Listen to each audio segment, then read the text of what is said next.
मी तसं पाहिलं तर माझ्या आठवणीप्रमाणे बाबा दुसऱ्यांदा या ठिकाणी आलेलो आहे. पहिल्या कधी आलो तो आता लक्षात नाही, पण आजची भेट ही आयुष्यभर लक्षात राहील. आणि आपल्याला तर मी प्रथम भेटतोय. आपले आशीर्वाद घेण्याचं कित्येक दिवस मनात होतं. तसं मी विश्वंभरजींना बोललो पण होतं की मला यायचंय, बाबांचे आशीर्वाद घ्यायचे. आपलं बोलणं मी लक्षपूर्वक ऐकलं आणि त्यात आपण सुरुवातीला जे बोललात की तुम्ही, आता हे तुमचे शब्द आहेत म्हणून मी वापरतो, म्हातारपण स्वीकारायला तयार नाही. आजही तुम्ही प्रेरणा देतात आम्हाला. माझं मत आहे प्रेरणा कधीच म्हातारी होऊ शकत नाही. मी येताना एक सरकारी ताफा गेला, त्याच्यात जयंतराव तुमचे पूर्वाश्रमीचे नेते होते. महत्वाचा मुद्दा काय की जिंकलेले सुद्धा इथे येत आहेत आणि आम्ही हरलेले सुद्धा इथे येतोय. थोडक्यामध्ये या निकालावरती ना हरलेल्यांचा विश्वास आहे ना जिंकलेल्यांचा विश्वास आहे. जिंकले ते विचार करतात त्यांना धक्का, आपण जिंकलो कसा, आणि आम्ही हरलो, आम्हाला धक्का बसला, आम्ही हरलो कसा. याचं कारण स्पष्ट आहे की जे आता आमच्याकडनं आपण वधून घेतलं की सत्यमेव जयते, आता सत्तामेव जयते सुरू झालेलं आहे आणि त्याच्या विरोधात आपण उभे राहिलेलो आहोत. ठीक आहे, आताची सुरुवात आहे. या एवढ्याशा आंदोलनाने काय होणार असं जर कोणाला वाटत असेल तर वणवा पेटवायला एक ठिणगी फक्त कारणीभूत असते. ती ठिणगी आज पडलेली आहे. पैशाचा अमाप वापर झाला हे आपल्याही कानावरती आलं.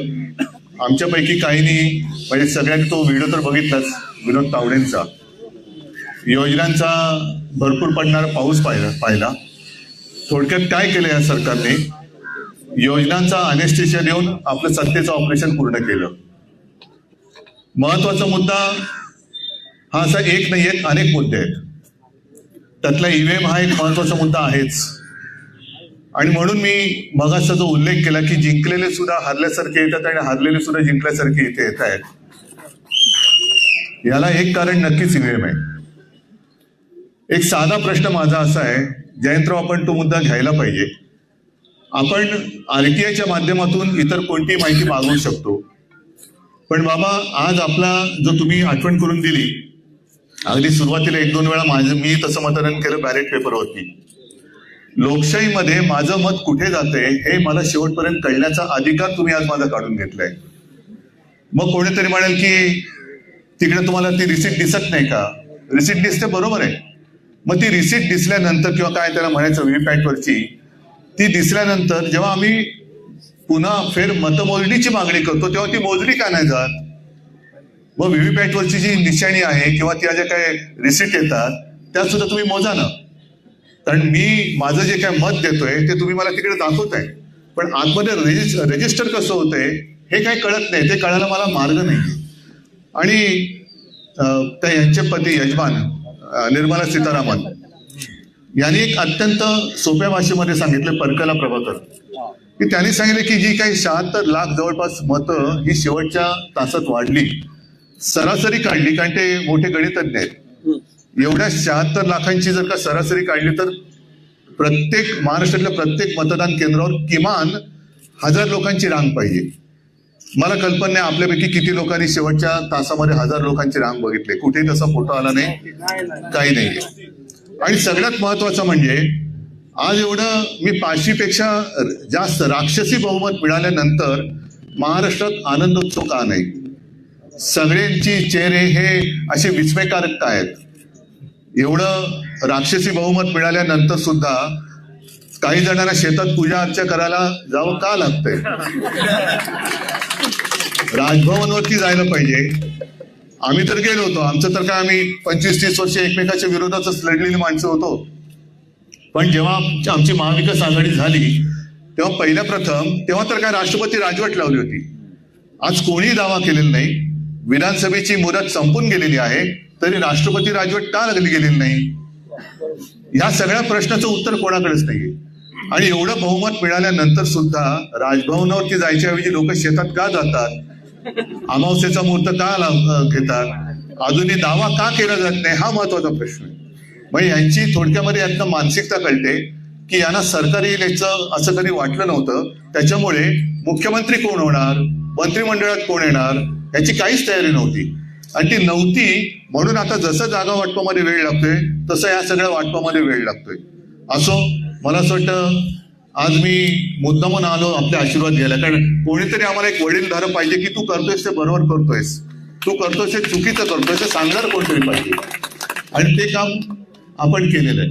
फक्त आता एक विनंती माझी आहे, मला वाटतं सगळ्यांची विनंती तीच असेल की आता आपण आत्मक्लेश करून घेऊ नका. हा आत्मक्लेश आपल्या एकट्या व्यक्तीचा नाही, हा आत्मक्लेश आपल्या देशाचा आहे. आणि जर बाबांसारखे अनुभवी तपस्वी माणसं, त्यांना हे सगळं पटत नाही, एवढ्या वर्षांचा सगळा त्यांचा एकूण कारकिर्दीचा अनुभव बघितल्यानंतर असं कधीच घडलेलं नाही असा माणूस जेव्हा सांगतो तेव्हा आपण पुढे जाणार आहोत की नाही. तर नुसतं ज्यांना भेटायचं, आपण इकडे संविधान वाचवलंच पाहिजे, भारत माता की जय, वंदे मातरम आणि हम सब एक आहे, नाही, हम सब एक आहोत. तर ते एक आता संपूर्ण देशभर दिसलं पाहिजे, संपूर्ण देशभर दिसलं पाहिजे. नाहीतर ह्या अशा आंदोलनाला लोक म्हणतील ठीक आहे, केलं आंदोलन, पुढे काय. तर हे जनतेसाठी हे आंदोलन आहे. आणि माझं तर मत आहे जयंतराव, आपण आपल्या महाविकास आघाडीकडनं पूर्ण राज्यभर आंदोलन नेलं पाहिजे, पूर्ण राज्यभर. बघू ना किती लोकांना ज्यांना वाटते की नाही मी मत दिलेलं आहे, बरोबर दिलेलं आहे, ते येणार नाहीत. पण ज्यांना वाटते की नाही काहीतरी गडबड झाले ते आपल्या सोबत येतील. आणि अशी लोक जेव्हा रस्त्यावरती येतील आणि मोठं एक जन आंदोलन निर्माण होईल, त्याच वेळेला खरं आपलं जे महात्मा फुलेंचं म्हणणं आहे की सत्यमेव जयते, हे सत्य वाचवणं हे केवळ आणि केवळ आता जनतेच्या हातात आहे. आणि मला खात्री आहे महाराष्ट्र हा असा काही लेचापेचा नाहीये, तो शूरांचा, वीरांचा, साधू संतांचा सगळ्यांचा आहे. आपल्यासारख्या क्रांतिकारकांनी सुद्धा त्याच्यामध्ये भाग घेतला, आपल्यासारख्या समाज सुधारकांनी भाग घेतलेला त्याच्यामध्ये. तर असा हा महाराष्ट्र देशाला दिशा दाखवण्यासाठी पुढे आल्याशिवाय राहणार नाही, हा मला विश्वास आहे. आणि याच्यासाठी शिवसेना म्हणून जे काही करायचं ते आम्ही करूच. पण मला खात्री आहे आमचे महाविकास आघाडीचे सहकारी आता जयंतराव इथे आलेलेच आहेत, ते सुद्धा आणि अगदी काँग्रेस सुद्धा लोकशाही वाचवण्यासाठी रस्त्यावरती आल्याशिवाय राहणार नाही. सगळ्यांना परत धन्यवाद देतो. आणि बाबा, माझी सगळ्यांच्या वतीने विनंती आहे की आपण आता जेवढा त्रास करून घेतला तेवढा पुरे, बाकीचं आंदोलन आम्ही नेतो पुढे. तुम्ही आता कृपा करा आणि जास्त त्रास करून घेऊ नका, मी मनापासून विनंती करतोय. आणि मला असं वाटतं विनंतीपेक्षा मी हट्ट करतोय, आपल्याकडे हट्ट करतो. आणि कृपा करून आपण आता उपोषण सोडावं अशी, मी हे काही ठरवून आलेलो नाही, हे मी इकडे आल्यानंतर बोलतोय. माझी विनंती मानतील अशी मला आशा किंवा खात्री आहे.